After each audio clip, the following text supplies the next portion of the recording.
Bom, hoje nós vamos olhar sobre gráficos de funções do segundo grau.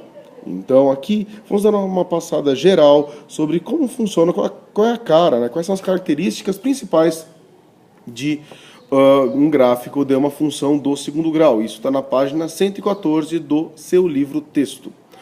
Bom, a primeira parte, quando nós olhamos gráficos de função do segundo grau, é sabermos que essa função, o traçado delas, vai ser igual a uma parábola.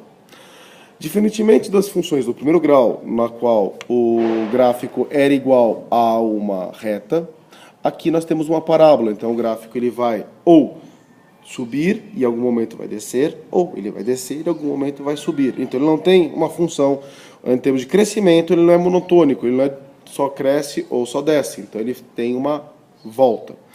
Bom, lembrando que parábola, ela surge quando eu corto obliquamente um cone. Então, para você saber de onde surgiu essa figura geométrica, então você sabe que ela é um corte. Então, imagine um cone como se fosse um cone de sorvete, por exemplo, de casquinha, e aí você corta ele obliquamente, não é reto, é oblíquo, é inclinado. Então daí vai surgir a nossa parábola.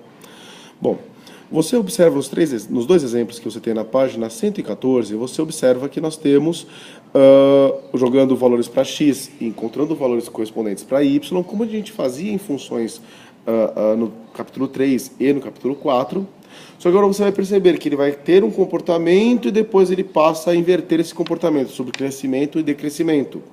Então, às vezes, você tem, no primeiro exemplo, você vai ter um comportamento decrescente, depois crescente, e no outro você tem um comportamento crescente, depois decrescente.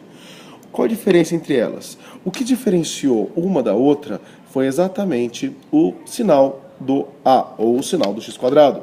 Então, aqui nós temos um ponto importantíssimo, que é a chamada concavidade. A concavidade de uma função de segundo grau depende do sinal do A.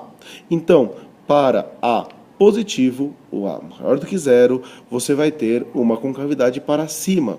Ou seja, a abertura da parábola será para cima.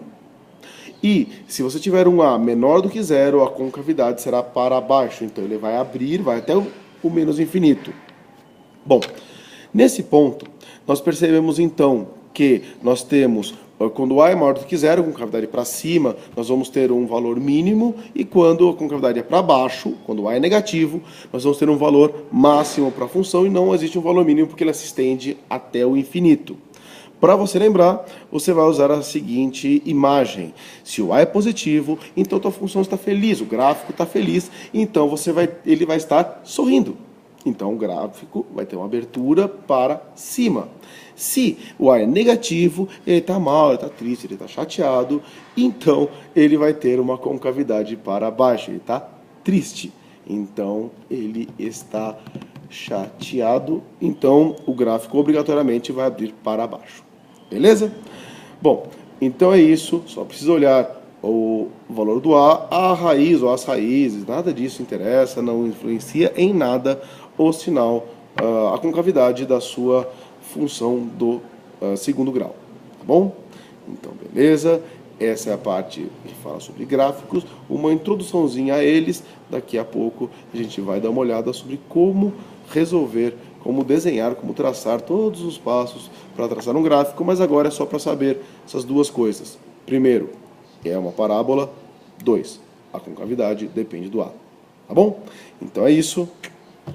Um forte abraço e até mais. Tchau, tchau.